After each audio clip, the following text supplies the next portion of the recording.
de sa robe, de son port de tête élevé.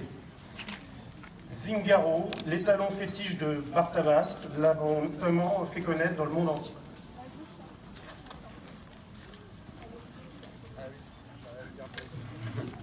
Elle est un petit peu timide, hein. Elle n'a pas l'habitude de voir tant de monde. Le standard du frison. Donc là, nous avons un mâle un petit peu plus grand que la moyenne, mais voilà, tout aussi élégant. La femelle, donc ça se situe en général les tailles au garrot de 1,55 à 1,65. Le poids est d'environ, pour une femelle, de 600 kg, et nous avons pour le mâle 800 kg. En général, ils sont toujours noirs, mais il arrive, quand ils sont au pré, au soleil, de devenir un peu brun, marron. Il est commun de les voir un peu marron. Ils sont nobles, expressifs, fanons importants, larges sabots. Ils sont calmes et doux, mais ils restent quand même bien vifs. Eh oui. Excusez-moi. Des chevaux sont présents en Frise depuis 1000 ans avant Jésus-Christ. Dans les recherches archéologiques, le frison est probablement le résultat d'un croisement de l'ancien cheval de type lourd et d'un cheval plus léger appelé tarpan, amené dans la région par les peuples celtes.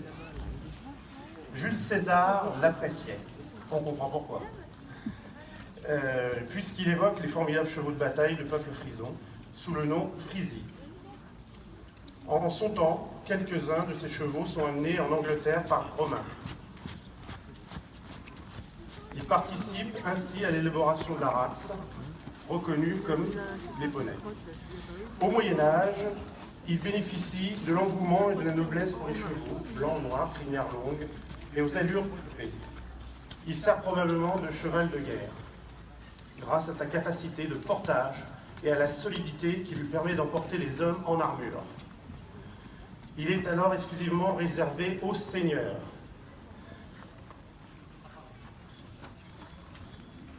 Au XVIe et XVIIe siècle, pendant l'invasion espagnole des Pays-Bas, il reçoit du sang andalou et castillan, qui lui apporte son trot gracieux et son port d'encolure attelé. Ses allures hautes et légères lui valent une bonne réputation pour la haute école.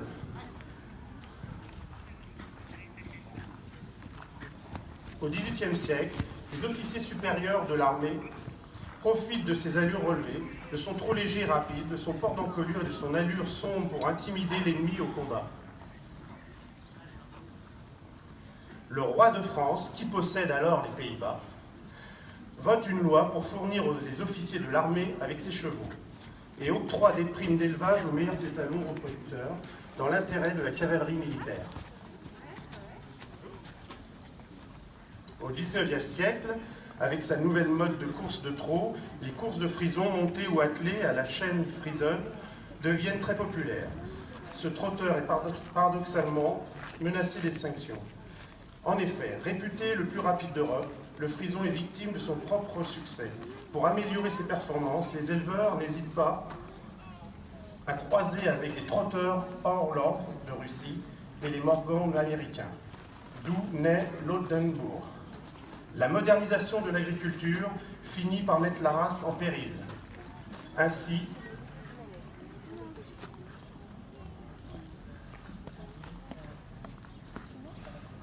ouais, d'accord, ok, très bien, pas de problème.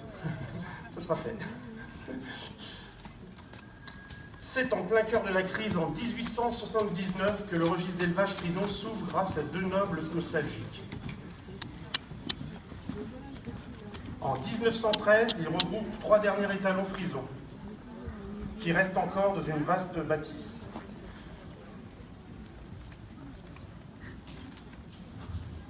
Malgré tous les efforts, il ne reste en 1913 quelques centaines juments et 3 étalons.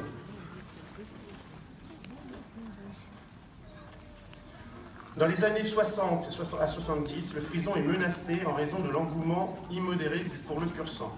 Ses défenseurs échappent de justesse à ce danger en l'exposant à la consanguinité, plutôt qu'au croisement inopportun. Il se révèle alors excellent aux épreuves d'attelage, et en 1972, cela lui vaut à nouveau au cœur d'une vague de popularité. Le frison est désormais devenu une figure emblématique de l'histoire hollandaise. Il est le seul cheval habilité à conduire l'attelage de la reine Béatrice, marraine de l'association royale du registre d'élevage du frison, FPS.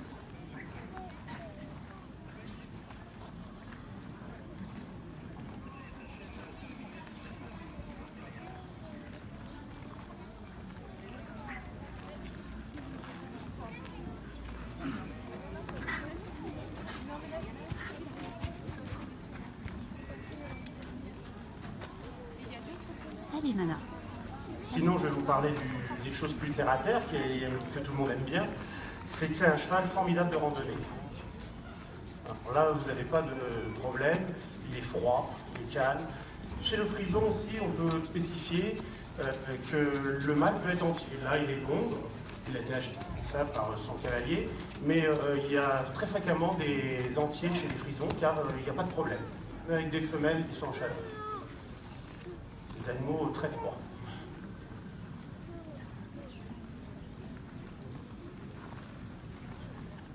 C'est bon pour toi, Gwen? Le timing. Oui, effectivement. Et je crois qu'on voulait, Yann, les voir en musique. Ah, bah oui, oui. Oui. On peut lancer la musique, oui. On peut lancer la musique. On peut lancer la musique. Allez, on lance la musique, Johan. Et nous allons les voir évoluer pour ensuite laisser la place encore à d'autres chevaux.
Il n'y a pas de place à toute place.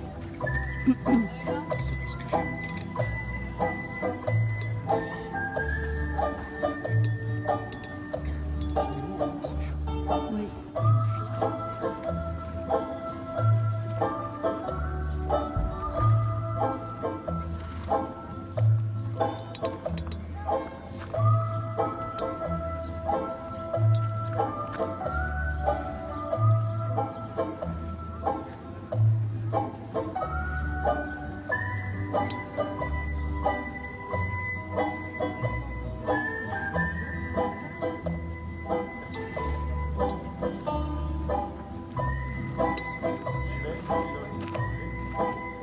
Nous allons vous quitter.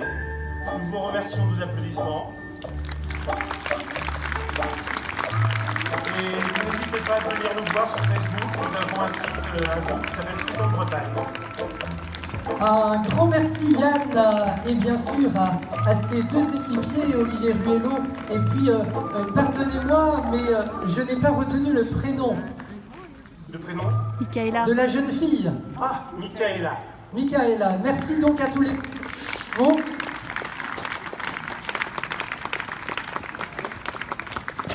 Toujours dans cet esprit de contraste et pour mettre en valeur le cheval breton présent sur le site du Harlem, nous allons accueillir sur la piste